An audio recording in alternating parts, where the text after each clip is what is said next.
Bien, bonjour à tous et bienvenue sur cette vidéo d'introduction au système d'information géographique qu'on appelle aussi SIG. Dans cette vidéo, nous allons en fait dans un premier temps présenter et définir ce concept de SIG. Alors, en guise d'introduction, tout d'abord, finalement, l'information géographique, qu'est-ce que c'est? Eh bien, l'information géographique est quelque chose d'assez banal, je dirais, qu'on manipule assez régulièrement, voire même tous les jours. Ne serait-ce que par exemple lorsque on est face à une carte, elle nous dit quoi, c'est-à-dire elle définit le phénomène qui est représenté, ici l'occupation du sol par exemple.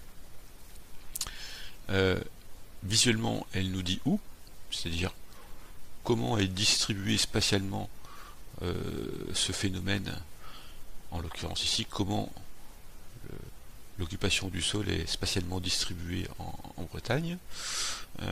Et puis enfin, elle donne un petit peu plus de précision par rapport à cette distribution spatiale, elle dit un tout petit peu comment. Notamment, voilà, où est-ce qu'on trouve des forêts, où est-ce qu'on trouve des zones urbaines, où est-ce qu'on trouve plutôt des zones de culture, etc. Alors, si on veut aller un tout petit peu plus loin, aujourd'hui on manipule de plus en plus ce qu'on appelle les cartes numériques. Alors, l'intérêt d'utiliser des cartes numériques, c'est pas uniquement d'avoir quelque chose de dématérialisé, mais ça a un certain nombre d'autres avantages. Une carte numérique, c'est d'abord un travail standardisé par rapport à une carte qui serait faite manuellement, je dirais, qui serait éditée manuellement, mais surtout ça permet une modification aisée, puisque en fait la donnée est numérisée, on peut assez facilement la modifier, et ça implique quoi? Ça implique en fait qu'on peut l'éditer également très très facilement. Et donc en fait on peut faire des éditions successives de cette carte dès qu'on la met à jour. Ce qui est évidemment beaucoup plus difficile et beaucoup plus long, surtout en termes de processus, lorsqu'on édite une carte papier de façon assez classique. Et enfin, une carte numérique permet de quantifier un certain nombre de choses. Par exemple, ça permet de faire des calculs de surface. Alors, un système d'information géographique, qu'est-ce que c'est par rapport à ces concepts que finalement on connaît et qu'on manipule assez régulièrement et assez souvent? Eh bien, un système d'information géographique, c'est quelque chose de finalement d'un petit peu plus complet, voire un petit peu plus complexe. Et la définition qui est généralement donnée est la suivante. Un SIG est un ensemble informatique, on insiste sur le terme ensemble informatique, c'est-à-dire que c'est à la fois un ordinateur que l'on va pouvoir manipuler par le biais de périphériques, de logiciels. Cet ordinateur va contenir des bases de données numériques, et puis in fine on a un personnel compétent pour manipuler tout ça. Un ensemble informatique, c'est tout ça. Donc un SIG, c'est un ensemble informatique, ordinateur, périphérique, logiciel, base de données, personnel compétent, qui permet de manipuler, d'analyser et de donner une représentation cartographique de données ou de processus qui sont spatialement distribués. Donc ça, c'est la définition générale des systèmes d'information géographique.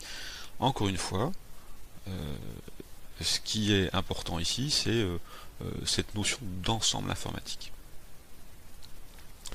Ce que ça implique tout de suite derrière, c'est que en fait, on va avoir dans cet ensemble à la fois des humains, à la fois des machines et à la fois des données. Et donc derrière, il va falloir enchaîner des procédures qui sont finalement différentes et connecter, entre guillemets, des éléments qui sont foncièrement différents. Un cerveau humain, un ordinateur et un jeu de données. Et donc derrière aussi, ça veut dire qu'il va falloir planifier cet enchaînement, c'est-à-dire avoir une réflexion sur l'ensemble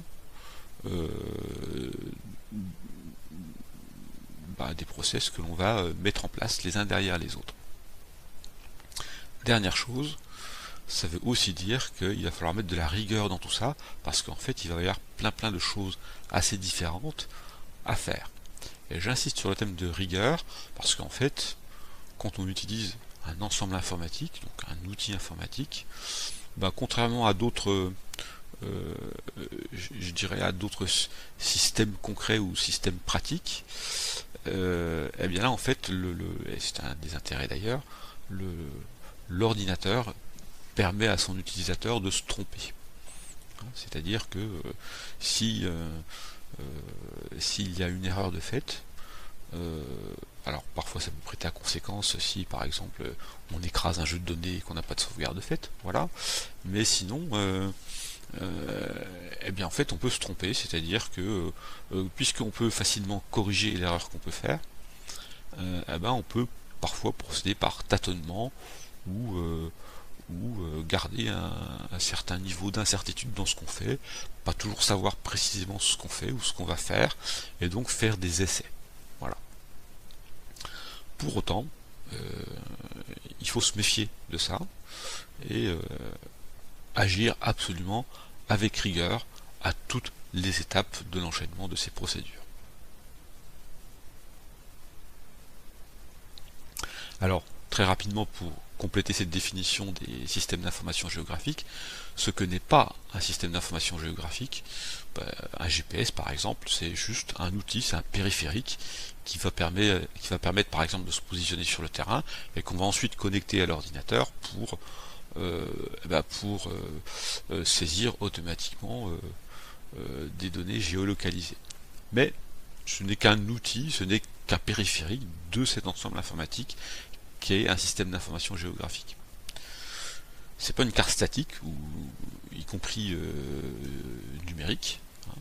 C'est-à-dire qu'une carte, c'est assez régulièrement un produit d'un système d'information géographique, c'est-à-dire un moyen de visualiser les résultats et un moyen de communiquer des résultats, mais ce n'est pas un SIG. Et enfin, la confusion est assez régulièrement faite, un SIG ce n'est pas un logiciel. Encore une fois, le logiciel est une des briques, qui est importante évidemment dans un SIG, mais c'est une brique uniquement. C'est-à-dire qu'en l'occurrence, le logiciel permet, de façon plus ou moins conviviale, permet de manipuler l'information géographique en fait.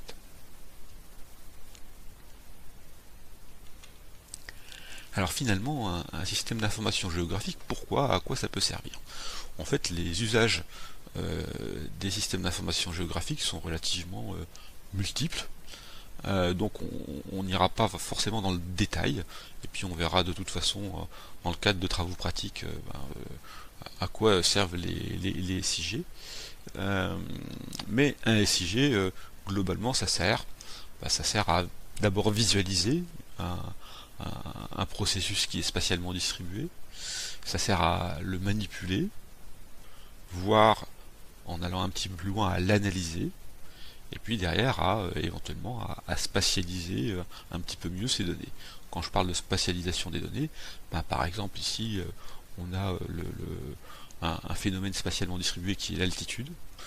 Eh bien vous avez sur la gauche la distribution de points cotés, tels qu'ils auraient pu être saisis sur le terrain à l'aide d'un GPS par exemple. Et en fait, lorsque l'on aura traité, analysé et spatialisé ces points d'altitude, donc ces observations en fait en quelque sorte, eh bien on pourra obtenir la carte de droite qui en fait est un modèle numérique de terrain. Voilà, donc juste dans ces deux images là, vous voyez que il y a un ensemble de process, de techniques qui ressort derrière, c'est-à-dire que pour obtenir la carte qui est à gauche, c'est-à-dire pour obtenir un ensemble de points cotés, en fait il faut aller faire du terrain, acquérir la donnée sur le terrain, il y a un certain nombre de périphériques, d'outils, ensuite rentrer au laboratoire, saisir cette donnée dans un ordinateur, de façon plus ou moins automatisée, traiter cette donnée, l'analyser, voir comment elle est distribuée spatialement, quelle est la logique de cette distribution spatiale, et puis ensuite on arrive à produire un résultat qui en l'occurrence ici est un modèle numérique de terrain, c'est-à-dire une spatialisation de la donnée altitude.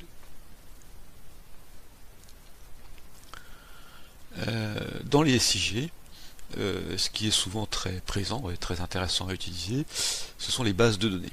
Et notamment, le SIG va permettre de connecter une base de données, c'est-à-dire, pour simplifier, on va dire un tableau, à une carte, et donc ça va permettre de spatialiser un petit peu plus cette donnée. Vous avez ici par exemple l'exemple d'une base de données qui s'appelle Sol et territoire de Bourgogne. Donc dans la base de données, c'est le petit encart que vous avez en bas à gauche, vous avez en fait une description approfondie d'un certain nombre de profils de sol. Donc c'est du relevé de terrain, hein, comme vous pouvez le voir. Et puis en fait ce relevé, on va pouvoir l'identifier, le positionner spatialement, et donc il va venir alimenter un ensemble, un jeu de données que l'on pourra ensuite utiliser dans un traitement et dans une analyse spatiale du phénomène sol sur le territoire.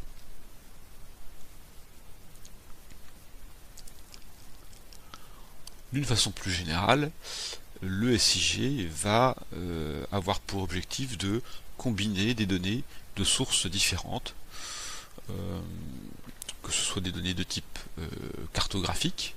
Alors ces données cartographiques, ça peut être simplement une digitalisation de cartes papier, ça peut être des données satellitaires qui sont déjà dans un format numérique, ça peut être l'acquisition de données sur le terrain via un GPS, ça peut être des données numériques qu'on aura achetées ou qu'on aura téléchargées sur un serveur,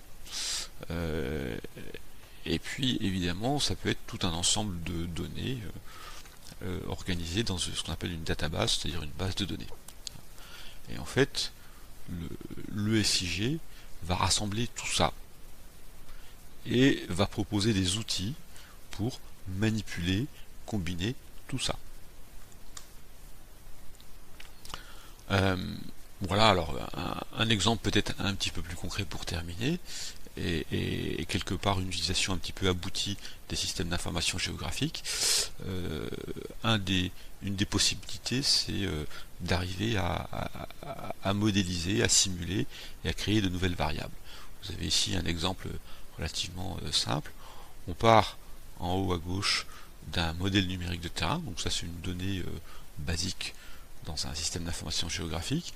En analysant ce modèle numérique de terrain, on va en déduire des classes de pente, ce qui paraît assez naturel.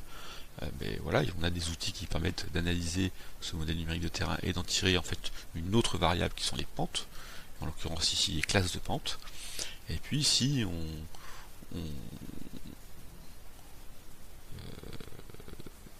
on a un modèle qui permet d'interpréter les classes de pente en termes de coefficients de ruissellement, on peut produire pour finir une carte des coefficients de ruissellement sur le territoire.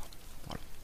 Alors c'est un exemple un petit peu rapide que je vous donne ici, mais c'est ce qu'on peut arriver à faire de façon un petit peu avancée et très intéressante dans nos disciplines à nous, c'est-à-dire en sciences de la Terre et de l'environnement, lorsqu'on utilise les systèmes d'information géographique.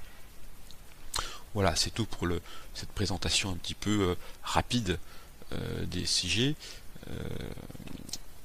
Je vous engage à aller voir les vidéos suivantes pour en apprendre un petit peu plus.